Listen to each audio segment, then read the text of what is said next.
ایک تو سیدھا سا معاملہ ہے کہ جو روحانیت ہم جب کہتے ہیں تو صاف پتہ چلتا ہے کہ ہم روح کے بارے میں بات کر رہے ہیں. ایسے معاملات جن کا تعلق روح سے ہے اس کی ہم بات کر رہے ہیں. آپ سورہ بقرہ کی ابتدائی آیات میں چلی جائیے جہاں بابا آدم کو سجدہ کرنے کا ذکر ہے، حضرت آدم علیہ السلام کو.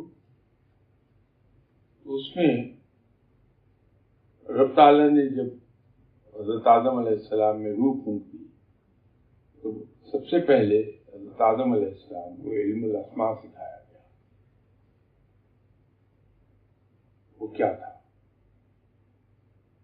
اور فرشتوں کو حکم ہوا کہ سجدہ کرو. تو وہ پورا قصہ آپ کو یاد ہوگا.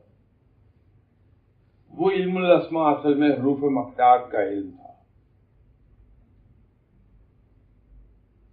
اسی میں روحانیت ہے. سب حضرت آدم کو چونکہ روحانیت کا علم عطا ہو گیا، اس کو علم لدنی بھی کہہ لیجیے، علم باطن کہہ لیجیے، کچھ کہہ لیجیے. وہ جینیٹیکلی ہم میں سے ہر انسان کے اندر موجود ہے،